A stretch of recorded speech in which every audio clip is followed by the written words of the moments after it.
G'day guys, welcome back. As promised, I'm going to do another Wandering Ring pour with the same colours as my last video, my blues and reds, or oranges, and see if I can get a better result. Put a bit more paint in my cups this time. So, and the other thing I've changed is I'm just using Floetrol. No glue, no water, just Floetrol and paint at a ratio of 2 parts Floetrol to 1 part paint.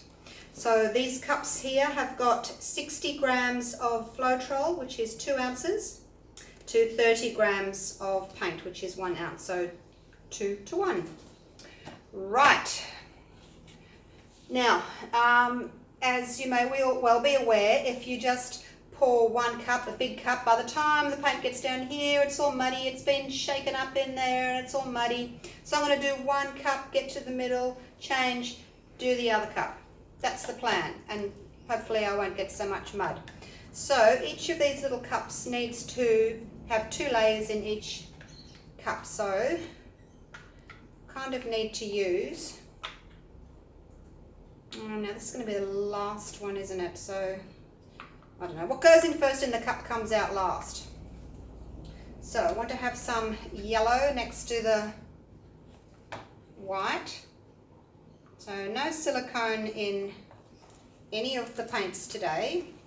I am likely to get cells though, because Floetrol is a paint conditioner and it's got oils in it. I don't know what they are, they're just in there. The manufacturer puts them in there, so we naturally get cells when we use Floetrol, whether we want them or not.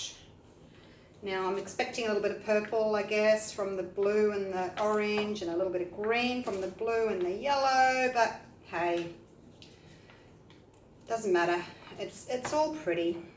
Should be all right. Now this paint flows so much easier than the glue and water mix. Whether that's a good thing, I don't know. We'll wait and see, I guess. Just pop a little bit of paint on my corners before I use all the white up.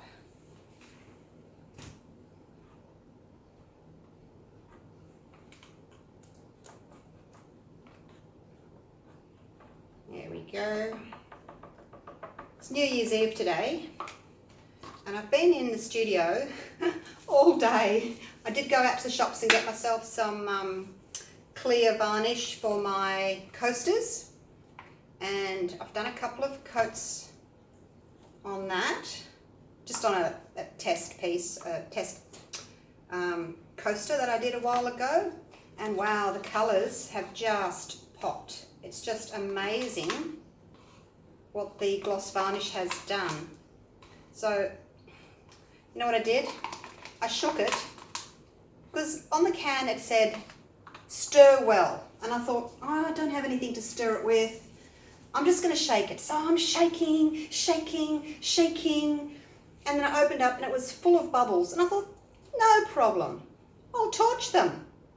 No, don't torch a flammable acrylic gloss finish with flames. I mean, it was only a little surface, but it was like a flambe, you know, flames coming up. And I thought, oh my God, what do I do? I was about to reach for my fire extinguisher, and then I just blew on it. Just as well I didn't singe my hair, but I blew on it and the flames went out. I thought, oh, phew. I thought I was going to, you know, the things that flash through your mind. I thought, I'm going to set the house on fire. But no, it was all right. So don't do that. So next time, I'm not going to shake it. When I opened it, it's just a clear, looks like corn syrup. Just a clear, syrupy looking substance in the can. It didn't need stirring at all. So I'm just going to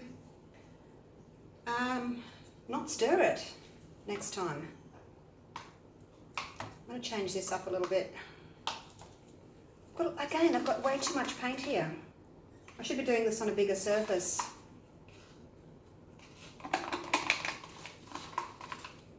got too much paint for this little card. I probably won't have enough paint for my, if I change to a big canvas. I'm just going to do 2. I'm just going to do these 2 cups. Just going to do it. But the varnish, oh my goodness, it has come up so pretty. So pretty. So I'm not going to say what it is or anything like that. I'm going to do my test. I'm going to do the 2 cups of varnish, which I've done. It only took 15 minutes to dry. I waited an hour and I put the next coat on. And I'm going to wait a day or 2. And then I'm going to do the hot coffee cup test. And if it doesn't leave a ring, it doesn't stick, then I will put up my results. I'll put up the video on how I did it all and share it with everybody. I'm sure you guys know what to use. I can't be the first person that's varnished coasters.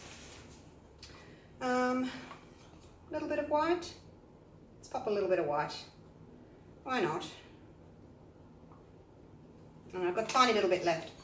So, colours, navy blue, which is deep space, bright blue, which is cool blue, turquoise, which is called peacock, warm yellow, it's kind of a yellowy orange, warm red, dark orangey red. So that's my colours. Okay.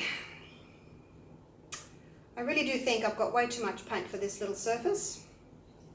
I'm just going to do it. Just going to do it. So, I'm not going to go in circles. I'm going to go up and down like that. And I'm going to work my way slowly to the middle with this cup. And then I'm going to change cups and do the other half. Although, I do think it's way too much paint for just that half. I don't know, maybe I should be changing to a canvas. Too late now, too late now. I'm going to have to go for it. Here we go.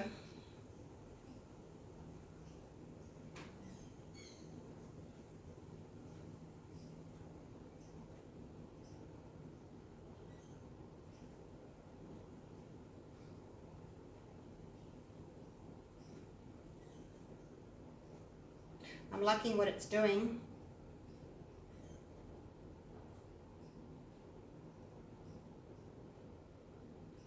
So I'm up to half of the canvas and I haven't finished my cup yet. Slow down a little bit.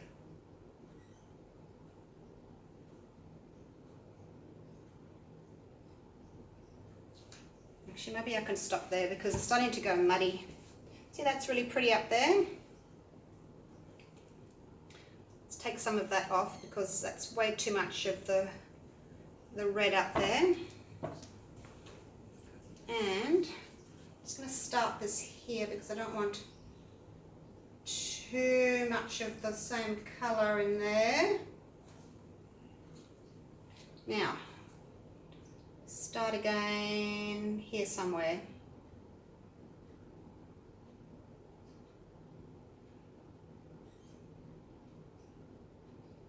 Up and down, up and down. It's kind of making a fold. Works better if you get a little bit closer to the surface. So I'm moving it very, very slowly down so that the paint gets a chance to spread. Here comes the red.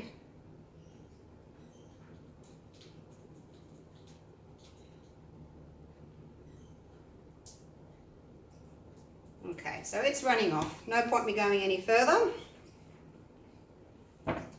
So I've got probably a quarter left in each. There's my cells I was telling you about that the Floetrol does automatically. And you can see how the colours are nice and bright there where I've started the cup. And then here I've started the cup again, and then it gets a little bit muddy as the colours get shooken around.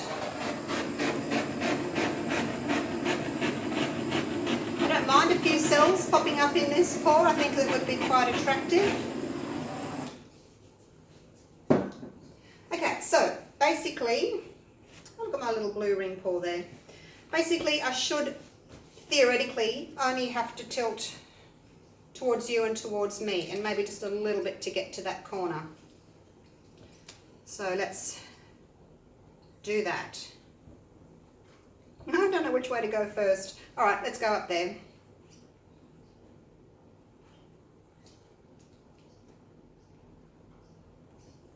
I'm going to use a stick. No, I've used a stick before and it didn't work very well. I just don't want to lose all that red, that's all. Because it's pretty.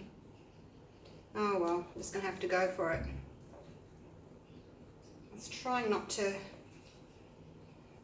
there we go.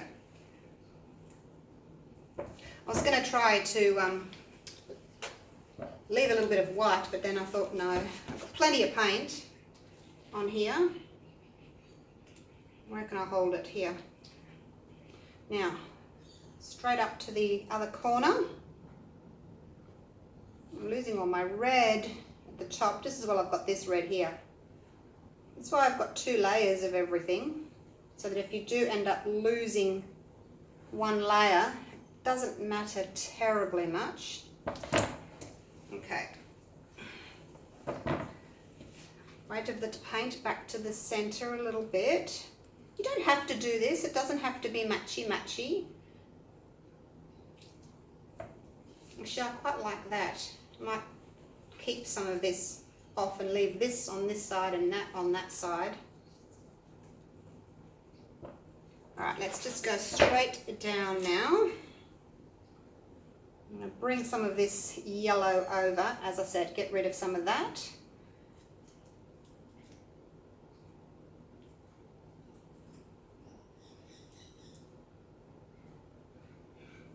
Off to the side, over the corner. Might as well go over the corner. Plenty of paint and a back. Kind of did need the 2 cups, didn't I? Did you see the last one? Did you see how much I had to stretch the paint to get it to move? This one's moving more freely.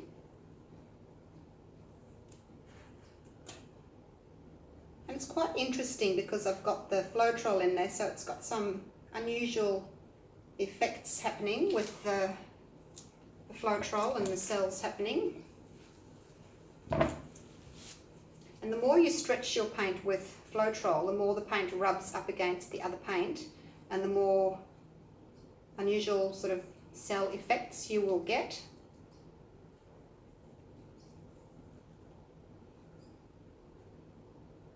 Just checking my composition now. I like this, what's happening here, so I'm going to move that down a little bit. Otherwise it was all squished down the end there. So I've got a bit of yellow here, a bit of yellow there. That kind of balances the yellow, yellow, that red band through the center, which is quite attractive, isn't it? Okay, how's that? Shall I just leave it like that? So you can see my green that was happening with the blue and the yellow next to each other or near each other in the cup.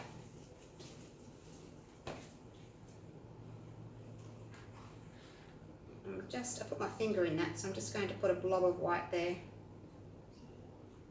There we go. A bit bigger. It matches the blob of white on the other end.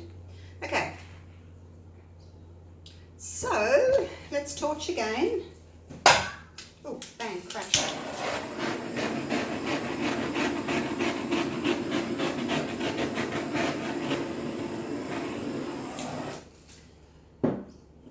What do you think of that one? Totally different again, hey? Different medium, different effect.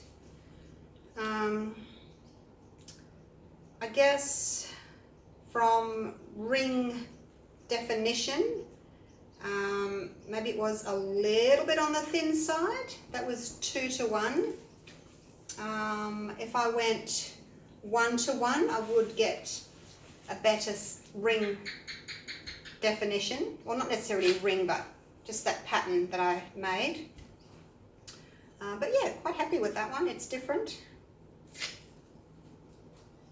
Take you in for a close-up and see what you think.